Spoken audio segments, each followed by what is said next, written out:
Hello my dear students, welcome back to Organization Behavior 21st session. ഈ ഒരു സെഷനോട് കൂടിയിട്ട് നമ്മളുടെ മോട്ടിവേഷൻ തിയറി കംപ്ലീറ്റ് ചെയ്യുകയാണ്. ഇന്നത്തെ സെഷനിൽ നമ്മൾ പ്രോസസ് തിയറിയിൽ ലാസ്റ്റ് തിയറിയാണ് നോക്കാൻ പോകുന്നത്. That is McGregor's theory X and theory Y. Process theory and content theory നമ്മൾ മനസ്സിലാക്കിയിട്ടുണ്ട് അല്ലേ. പ്രോസസ് തിയറിയിൽ മോട്ടിവേഷൻ ഒരു പ്രക്രിയയായിട്ടാണ് കാണുന്നത്. എങ്ങനെയാണ് ഒരു വ്യക്തി മോട്ടിവേറ്റഡ് ആയിട്ട് ബിഹേവ് ചെയ്യുന്നത്, അത് എന്ത് പ്രക്രിയയാണ് അതിന് പിന്നിൽ വരുന്നത്, അതാണ് പ്രോസസ് തിയറി ഉദ്ദേശിക്കുന്നത്. കണ്ടന്റ് തിയറിയിൽ ഓരോ രീതിയിലുള്ള മോട്ടിവേഷൻ അതനുസരിച്ചുള്ള ബിഹേവിയറിൽ എന്ത് കണ്ടന്റിനെ ബേസ് ചെയ്തിട്ടാണ് അവർ മോട്ടിവേറ്റ് ചെയ്യപ്പെടുന്നത് അതാണ് നോക്കുന്നത്. ഓക്കെ, നമുക്കിനി McGregor's theory X and Y എന്താണെന്നുള്ളത് നോക്കാം. 1960 ഡോഗ്ലാസ് മാഗ്രിഗർ എന്ന് പറഞ്ഞ ഒരു author theory X and Y എന്നുള്ള ഒരു തിയറി ഫോർമുലേറ്റ് ചെയ്തിട്ടുള്ളത്. അദ്ദേഹം എന്താണെന്ന് വെച്ച് കഴിഞ്ഞാൽ ഹ്യൂമൻ ബിഹേവിയേഴ്സിൻ്റെ 2 ആസ്പെക്ട്സാണ് അദ്ദേഹം സജസ്റ്റ് ചെയ്തിട്ടുള്ളത്. ഓക്കെ, ആ രീതിയിൽ അദ്ദേഹം 2 തിയറീസാണ് ഫോം ചെയ്തത്. അതായത് ഈ പറയുന്ന ഹ്യൂമൻ ബിഹേവിയറിനെ ബേസ് ചെയ്ത് ഓരോ എംപ്ലോയീസിൻ്റെയും 2 ഡിഫറെൻറ്റ് വ്യൂസിലാണ് തിയറീസ് ഫോം ചെയ്തേക്കുന്നത്. ഒരു വ്യൂ നെഗറ്റീവായിട്ടും ഒരു വ്യൂ പോസിറ്റീവായിട്ടാണ്. അപ്പോൾ എപ്പോഴും നമ്മളൊരു കാര്യം നോക്കുക, നമ്മളെപ്പോഴും പോസിറ്റീവാണ് ആദ്യം പറയുക, നെഗറ്റീവ് രണ്ടാമതേ പറയുള്ളൂ. പക്ഷേ തിയറിയിൽ നേരെ തിരിച്ചാണ്. Theory X and theory Y ഇല്ലേ. ഇപ്പം എപ്പോഴും നമ്മൾ എക്സാമ്പിളായിട്ട് എടുക്കാറുണ്ട് അല്ലേ, എക്സ് ആൻഡ് വൈ അല്ലേ, എ ആൻഡ് ബി അതുപോലെ. അപ്പോൾ ഇവിടെ തിയറി എക്സ് എന്ന് പറയുന്നത് ഇപ്പം നമ്മൾ സാധാരണ വിചാരിക്കുക, അപ്പം നിങ്ങൾക്ക് എക്സാമിനൊക്കെ വരുമ്പോൾ ഒരു കൺഫ്യൂഷൻ വരുന്നേക്കാം. തിയറി എക്സ് പോസിറ്റീവായിട്ടാണ്, തിയറി വൈ നെഗറ്റീവായിട്ട്. അങ്ങനെയല്ല, ആദ്യം നെഗറ്റീവ് പിന്നെ പോസിറ്റീവാണ്. അതൊന്നും നിങ്ങൾ മനസ്സിലാക്കി വയ്ക്കുക. തിയറി എക്സ് എന്ന് പറയുന്നത് നമ്മളുടെ ഇൻഡിവിജ്വൽ എംപ്ലോയീസിൻ്റെ ബിഹേവിയറിനെ നെഗറ്റീവ് വ്യൂസിൽ പറയുന്നതാണ് തിയറി എക്സ്. തിയറി വൈ എന്ന് പറയുന്നത് നമ്മുടെ ഇൻഡിവിജ്വൽ എംപ്ലോയീസിൻ്റെ ബിഹേവിയറെ പോസിറ്റീവായിട്ടുള്ള വ്യൂസിൽ പറയുന്നതാണ്. ഇത് നമ്മളുടെ മാനേജേഴ്സ് പെർസീവ് ചെയ്തിട്ടുള്ളതാണ്. അതനുസരിച്ചിട്ടാണ് മാഗ്രിഗർ ഈ ഒരു തിയറി ഫോം ചെയ്തിട്ടുള്ളത്.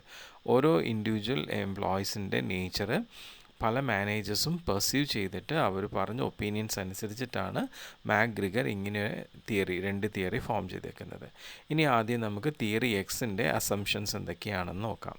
ഞാൻ പറഞ്ഞു തിയറി എക്സ് നെഗറ്റീവായിട്ടുള്ള ആസ്പെക്ട്സാണ് പറയണമെന്ന് പറഞ്ഞു.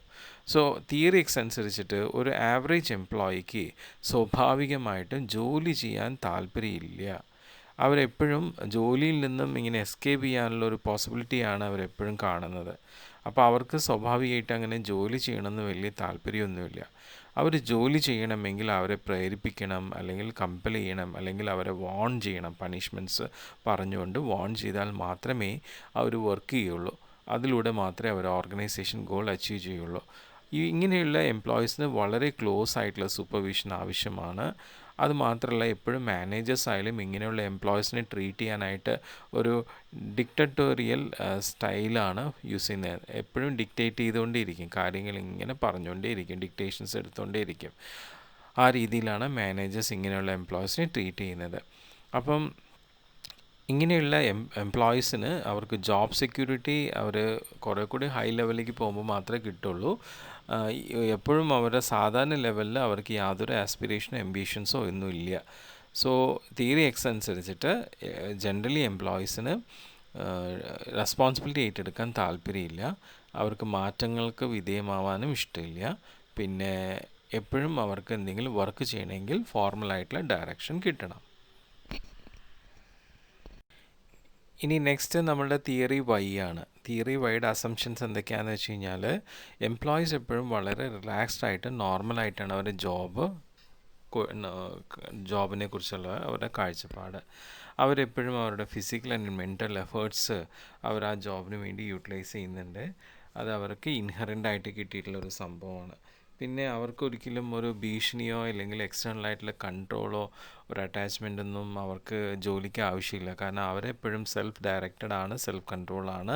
അതുകൊണ്ട് അവർ ഡെഡിക്കേറ്റഡ് ആയിട്ട് ഓർഗനൈസേഷൻ ഒബ്ജക്റ്റീവ്സ് അച്ചീവ് ചെയ്യുന്ന രീതിയിൽ ജോലി ചെയ്യുന്നുണ്ടാവും. പിന്നെ ഇപ്പം അവരുടെ ജോലി നല്ല റിവാർഡിംഗ് ആണ്, സാറ്റിസ്ഫൈഡ് ആണെങ്കിൽ തീർച്ചയായിട്ടും എംപ്ലോയീസ് നല്ല കമ്മിറ്റഡ് ആയിട്ട് നല്ല ലോയലായിട്ട് ഓർഗനൈസേഷന് വേണ്ടിയിട്ട് നിലകൊള്ളുന്നതായിരിക്കും. ഒരു ആവറേജ് എംപ്ലോയി എപ്പോഴും അയാളുടെ റെസ്പോൺസിബിലിറ്റിയെക്കുറിച്ച് ലേൺ ചെയ്യുകയും അഡ്മിറ്റ് ചെയ്യുകയും റെക്കഗ്നൈസ് ചെയ്യുകയും ചെയ്യും. ഓക്കെ, എപ്പോഴും അയാളുടെ റെസ്പോൺസിബിലിറ്റി എന്താണെന്നുള്ളതെക്കുറിച്ച് അയാൾ ലേൺ ചെയ്യും. സോ എല്ലാ എംപ്ലോയീസും നല്ല സ്കിൽസും കേപ്പബിലിറ്റീസും ഉള്ളവരാണ്. അവർ ലോജിക്കലായിട്ട് അവരുടെ കേപ്പബിലിറ്റീസ് ഫുള്ളി യൂട്ടിലൈസ് ചെയ്യാനായിട്ട് ശ്രമിക്കുന്നുണ്ടാവും. അവർ വളരെ ക്രിയേറ്റീവ് ആയിരിക്കും, റിസോഴ്സ്ഫുള്ളായിരിക്കും, ഇന്നൊവേറ്റീവ് ആയിട്ടുള്ള പൊട്ടൻഷ്യൽ ആയിട്ടുള്ള എംപ്ലോയീസാണ്. അവർ നമ്മുടെ ഓർഗനൈസേഷന് എന്ത് പ്രോബ്ലം സോൾവ് ചെയ്യാനും അവരെ യൂട്ടിലൈസ് ചെയ്യാം. സോ ഈ രീതിയിൽ വളരെ പോസിറ്റീവായിട്ടാണ് തിയറി വൈ പറയുന്നത്. സോ നമുക്ക് ഒരു കൺക്ലൂഷൻ പറയാവുന്നത്, തിയറി എക്സ് എപ്പോഴും നമ്മുടെ എംപ്ലോയീസിനെ കുറിച്ച് ഒരു പെസിമിസ്റ്റിക് ആയിട്ട് അശുഭാപ്തിയായിട്ടുള്ള രീതിയിലാണ് കാഴ്ചപ്പാടുണ്ടെങ്കിൽ, തിയറി വൈ ശുഭാപ്തിപരമായിട്ട് ഓപ്റ്റിമിസ്റ്റിക് ആയിട്ടുള്ള രീതിയിലാണ് എംപ്ലോയീസിൻ്റെ നേച്ചർ ബിഹേവിയർ കാണുന്നത്. അപ്പോൾ നമുക്ക് ഈ theory X and theory Y നമ്മുടെ മാസ്ലോസ് തിയറി ആയിട്ടൊന്ന് കോറിലേറ്റ് ചെയ്യാനായിട്ട് പറ്റും.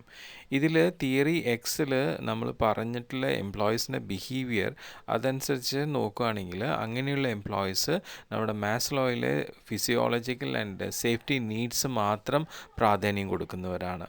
ഇനി തിയറി വൈ എക്സ് എന്ന് പറഞ്ഞു കഴിഞ്ഞാൽ നമ്മളുടെ മാസ്ലോയിലെ social need, self esteem, self actualisation need base ചെയ്തിട്ടുള്ള ആൾക്കാരാണ്. ഓക്കെ, സോ അങ്ങനെയാണ് നമുക്ക് Maslow theory X and Y ആയിട്ട് കമ്പയർ ചെയ്യാനായിട്ട് പറ്റുന്നത്.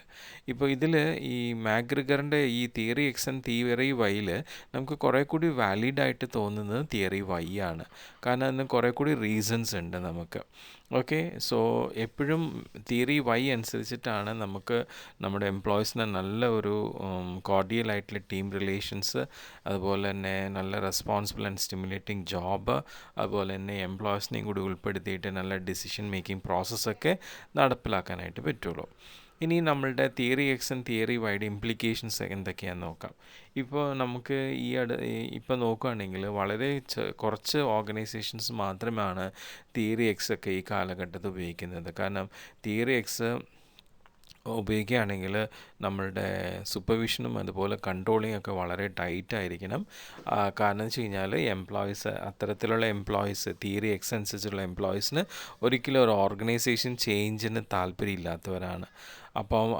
അപ്പം ചേഞ്ച് ഇല്ലെങ്കിൽ ഒരിക്കലും ഇന്നോവേഷൻ ഉണ്ടാവില്ല. അപ്പോൾ അതുകൊണ്ട് വളരെ ടൈറ്റ് കൺട്രോൾ ആൻഡ് സൂപ്പർവിഷനിലാണ് അത്തരത്തിലുള്ള എംപ്ലോയീസിനെ നമ്മൾ എൻകറേജ് ചെയ്യേണ്ടത്. മിക്ക ഓർഗനൈസേഷൻസും ഫോളോ ചെയ്യുന്ന തിയറി വൈ ടെക്നിക്കാണ്. കാരണം തിയറി വൈ ടെക്നിക്ക് ആകുമ്പോൾ മാനേജേഴ്സ് എന്ത് ചെയ്യണം, നല്ല ഒരു വർക്ക് എൻവയോൺമെൻറ്റ് ക്രിയേറ്റ് ചെയ്യുകയും എൻകറേജ് ചെയ്യുകയും വേണം. അതിലൂടെ എംപ്ലോയീസിന് നല്ലൊരു ഓപ്പർച്യൂണിറ്റി, അവർക്ക് സെൽഫ് ഡയറക്റ്റായിട്ട് സെൽഫ് ഇനീഷ്യേറ്റീവായിട്ട് അവരെ വർക്ക് ചെയ്യാനുള്ള ഓപ്പർച്യൂണിറ്റിയാണ് അതുകൊണ്ട് ക്രിയേറ്റ് ചെയ്യപ്പെടുന്നത്. അപ്പം ഈ പറയുന്ന രീതിയിൽ എംപ്ലോയീസിന് നല്ല ഓപ്പർച്യൂണിറ്റീസ് വർക്ക് ചെയ്യാൻ കൊടുത്തു കഴിഞ്ഞാൽ അവർ നമ്മുടെ ഓർഗനൈസേഷൻ്റെ നല്ലൊരു വെൽബീയിങ് ആയിട്ട് നിലകൊള്ളും. ഇപ്പം തിയറി വൈ എന്ത് ചെയ്യുന്നുണ്ട്, ഈ ഡീസെൻട്രലൈസേഷൻ ഓഫ് അതോറിറ്റീനെ എൻകറേജ് ചെയ്യേണ്ടത്. ദാറ്റ് മീൻസ് അതോറിറ്റി ഒരു സ്ഥലത്ത് മാത്രം ഒതുങ്ങി നിൽക്കേണ്ടതല്ല, അത് ഡിവൈഡ് ചെയ്ത് കൊടുക്കേണ്ടതാണ്. അതാണ് ഡീസെൻട്രലൈസേഷൻ ഓഫ് അതോറിറ്റി. പിന്നെ ടീം വർക്ക്, അതുപോലെ പാർട്ടിസിപ്പേറ്റീവ് ഡിസിഷൻ മേക്കിങ്ങിനൊക്കെ എൻകറേജ് ചെയ്യുന്നതാണ് തിയറി വൈ. തിയറി വൈ എന്ത് ചെയ്യുന്നതെന്ന് വെച്ച് കഴിഞ്ഞാൽ നമ്മുടെ എംപ്ലോയീസിനെ വളരെ അവരുടെ സിഗ്നിഫിക്കൻ്റ് ആയിട്ടുള്ള കോൺട്രിബ്യൂഷൻ ഓർഗനൈസേഷന് വേണ്ടിയിട്ട് കിട്ടാൻ വേണ്ടി എന്തൊക്കെയാണ് ഡിസ്കവർ ചെയ്യേണ്ടതെന്നുള്ളതിനെക്കുറിച്ച് സെർച്ച് ചെയ്യുന്നതാണ്. അപ്പോൾ വളരെ ഹാർമോണിയസ് ആയിട്ടുള്ള നമ്മുടെ മാച്ചിങ് ആയിട്ടുള്ള എംപ്ലോയീസ് നമ്മുടെ ഓർഗനൈസേഷൻ്റെ നീഡ്സ്, ആസ്പിറേഷൻസ്, അവരുടെ നീഡ്സ് ആൻഡ് ആസ്പിറേഷൻസുമായിട്ട് അവർ എന്ത് ചെയ്യുന്നുണ്ട്, അവർ മാച്ച് ചെയ്യിക്കുകയാണ് ചെയ്യുന്നത്. ഓക്കെ, സോ എംപ്ലോയീസ് അവരുടെ നീഡ്സ് ആൻഡ് ആസ്പിറേഷൻസിനെ ഓർഗനൈസേഷൻ്റെ നീഡ്സ് ആൻഡ് ആസ്പിറേഷൻസുമായിട്ട് ഹാർമണൈസ് ചെയ്ത് മാച്ച് ചെയ്യുകയാണ് ചെയ്യുന്നത് സെൽഫ് സഫീഷ്യൻ്റ് ആയിട്ടുള്ള എംപ്ലോയീസ്. അപ്പോൾ അതൊക്കെയാണ് theory X and theory Y. ഇനി നെക്സ്റ്റ് നമുക്ക് നോക്കാനുള്ളത് ഫിനാൻഷ്യൽ ആൻഡ് നോൺ ഫിനാൻഷ്യൽ മോട്ടിവേഷനെ കുറിച്ചിട്ടാണ്. ഇപ്പം നമ്മുടെ ഓർഗനൈസേഷനിൽ എപ്പോഴും മോട്ടിവേറ്റിംഗ് സ്റ്റാഫിനെ ഒഴിച്ചുവിടാൻ പറ്റാത്ത രീതിയിലാണ് നമ്മുടെ ഓർഗനൈസേഷൻ്റെ ഒരു ഭാഗമായിട്ടാണ് നിലകൊള്ളുന്നത്, അവരെ മാനേജ് ചെയ്യുന്നത് ആ രീതിയിലേക്കാണ്. അപ്പോൾ ഈ പറയുന്ന എംപ്ലോയീസിനെ അവർ വർക്ക് ചെയ്യാൻ വരുന്നത് അവർക്ക് പൈസ കിട്ടാൻ വേണ്ടിയിട്ടാണ്. സ്വാഭാവികമായിട്ട് എല്ലാവരും ജോലി ചെയ്യുന്നത് പൈസ കിട്ടാൻ വേണ്ടിയിട്ടാണ്, അല്ലേ? സോ അവരുടെ ആവശ്യം പൈസ കിട്ടലാണ് മെയിനായിട്ട്.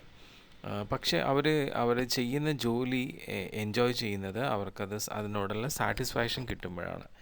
എപ്പോഴാണ് സാറ്റിസ്ഫാക്ഷൻ കിട്ടുകയെന്ന് വെച്ചാൽ അവർ ചെയ്യുന്ന ജോലിക്ക് റിസൾട്ട് ഉണ്ടാകുമ്പോൾ. ഓക്കെ, ഇപ്പോൾ ഫോർ എക്സാമ്പിൾ നമ്മളിപ്പോൾ ഒരു പ്രൊജക്റ്റ് ചെയ്യാമെന്ന് വിചാരിക്കുക. ആ പ്രൊജക്റ്റ് റിയലായിട്ട് നടക്കുന്നുണ്ടെങ്കിൽ അതുകൊണ്ട് നമുക്ക് സാറ്റിസ്ഫാക്ഷൻ ഉണ്ടാവും. അപ്പോൾ നമ്മുടെ ഓർഗനൈസേഷനിൽ ഇതുപോലെ നമ്മൾ എംപ്ലോയീസിനെ നല്ല രീതിയിൽ കൈകാര്യം ചെയ്യാൻ ആദ്യമേ തന്നെ നമ്മൾ ചെയ്യുന്നത് റൈറ്റ് പേഴ്സണെ നമ്മൾ റിക്രൂട്ട് ചെയ്യുക എന്നുള്ളതാണ്, റൈറ്റ് ജോബിലേക്ക്. അത് കഴിഞ്ഞിട്ട് അവരുടെ അടുത്ത് അവരുടെ റോൾ ക്ലിയറായിട്ട് ഡിഫൈൻ ചെയ്ത് കൊടുക്കുക, അവരുടെ റെസ്പോൺസിബിലിറ്റി ക്ലിയറായിട്ട് ഡിഫൈൻ ചെയ്ത് കൊടുക്കുക. പിന്നെ അവരെ കൊണ്ട് ജോലി നല്ല രീതിയിൽ ചെയ്യിപ്പിച്ചെടുക്കുക. ഇതാണ് നമ്മൾ ആദ്യം വരുന്നത്. അപ്പം ഇങ്ങനെ നമ്മൾ വരുമ്പോൾ നമ്മൾ എന്ത് ചെയ്യുന്നു, അങ്ങനെയുള്ള ഓരോ എംപ്ലോയീസിനും അവർ ചെയ്യുന്ന ജോലിക്കനുസരിച്ചുള്ള വേതനം നമ്മൾ കൺഫേം ചെയ്തിട്ടുണ്ടാവും. അപ്പോൾ അവരുടെ ജോബിന് വേണ്ടി അപ്രോപ്രിയേറ്റായിട്ട് പേ ചെയ്യുക എന്നുള്ളതാണ് ഏറ്റവും ആദ്യം വേണ്ട ഒരു കാര്യം. ഇപ്പോൾ ഇതിനേക്ക് വേണ്ടിയിട്ട് നമുക്കിപ്പം ഒരുപാട് ഗവൺമെൻറ് പേ സ്കെയിൽസ് ഉണ്ട്, അത് റെഫറൻസിന് എടുക്കാം. ഇപ്പോൾ പല എംപ്ലോയീസ് വർക്ക് ചെയ്യുമ്പോൾ അവർ ആ ഗവൺമെൻറ് പറയുന്ന പേ സ്കെയിൽ അനുസരിച്ചുള്ള രീതിയിലാണ് അവർക്ക് പേയ്മെൻറ്റ് കിട്ടണമെന്നുള്ളത് അവർക്ക് നോക്കാം. ഇനി അത് ഫോർമലായിട്ടുള്ള ഇതിൽ ഓർഗനൈസേഷനിൽ. ഇനി അത്രയും ഫോർമൽ അല്ലാത്ത ഓർഗനൈസേഷനിലാണെങ്കിൽ ഈ പറയുന്ന എംപ്ലോയീസ് നോക്കേണ്ടത് അവർ ചെയ്യുന്ന ജോലിക്ക് എത്രമാത്രം ഉചിതമായിട്ടുള്ള രീതിയിലാണ് ആ ഓർഗനൈസേഷൻ വേതനം തരുന്നു എന്നുള്ളത്. അങ്ങനെ നമ്മൾ അപ്പോയിൻ്റ് ചെയ്യുന്ന എംപ്ലോയീസിന് സാലറി റിക്രൂട്ട്മെൻറ്റ് ടൈമിൽ തന്നെ അഗ്രി ചെയ്ത് ഫിക്സ് ചെയ്തിട്ടുണ്ടാവും. പിന്നെ അതുകൂടാതെ വളരെ ലോജിക്കലായിട്ടുള്ള ഒരു സിസ്റ്റം ഇൻക്രിമെൻറ്റ്സിന് വേണ്ടിയിട്ടുള്ളതും അവിടെ അഗ്രി ചെയ്തിട്ടുണ്ടാവും. സോ ക്യാഷ് ഇൻസെൻറ്റീവ് എന്ന് പറയുന്നത് റെഗുലർ സാലറി കൂടാതെയുള്ള അഡീഷണൽ ആയിട്ടുള്ള ഒരു ഇമ്പോർട്ടൻ്റ് ആയിട്ടുള്ള ഒരു ആസ്പെക്റ്റാണ്. അതുപോലെ തന്നെ ഓർഗനൈസേഷൻ എന്ത് ചെയ്യാം, അവർക്ക് അവരുടെ സ്റ്റാഫിന് വേണ്ടി ബോണസ് സിസ്റ്റവും ഓരോ ഇയർ എൻഡിൽ ഫോം ചെയ്യാം.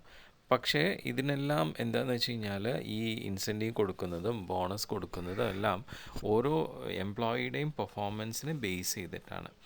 സോ ഇത് പലപ്പോഴും തെറ്റിദ്ധരിക്കപ്പെടുകയാണ്. ഈ പറയുന്ന എംപ്ലോയീസിനെല്ലാം ഇൻസെൻറ്റീവ്സും ബോണസും എല്ലാം അർഹമാണ് എന്നുള്ളത് ഒരു തെറ്റിദ്ധാരണയുണ്ട്.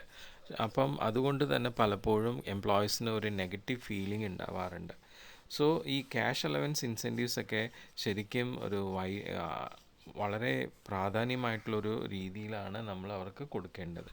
ഇപ്പം ഇൻസെൻറ്റീവ്സ് മാത്രമല്ലാതെയുള്ള കാര്യങ്ങൾ കൂടി അതിന് വേണ്ടിയിട്ട് ഉൾപ്പെടുത്താം. ദറ്റ് മീൻസ് കാഷ്വൽ ആയിട്ടുള്ള കാര്യങ്ങൾ അല്ലാതെയുള്ള കുറേയധികം ബെനഫിറ്റ്സ് നമ്മുടെ എംപ്ലോയീസിന് വേണ്ടി നമ്മൾ പ്രൊവൈഡ് ചെയ്യുന്നത് അവരെ സാറ്റിസ്ഫൈ ചെയ്യിക്കാൻ നല്ലതാണ്. ആ രീതിയിലാണ് അവർക്ക് ഹെൽത്ത് കെയർ സ്കീമും കാര്യങ്ങളൊക്കെ വരുന്നത്. അപ്പോൾ ഈ ഹെൽത്ത് കെയർ സ്കീം എംപ്ലോയീസിന് മാത്രമല്ലാതെ പിന്നീട് അവരുടെ ഫാമിലിക്കും കൂടി അത് എക്സ്റ്റെൻഡ് ചെയ്യുന്ന രീതിയിലാണെങ്കിൽ അത് അവരെ കുറേ കൂടി സാറ്റിസ്ഫൈ ചെയ്യിക്കുന്നതാണ്. കാരണം ലീഗലി ഒരു എംപ്ലോയിക്ക് ഹെൽത്ത് കെയർ കിട്ടുന്നുണ്ടെങ്കിൽ തീർച്ചയായിട്ടും അയാളുടെ ഫാമിലിക്കും ആ രീതിയിലുള്ള ഹെൽത്ത് കെയർ കിട്ടേണ്ടത് അനിവാര്യമാണ്. ഓക്കെ.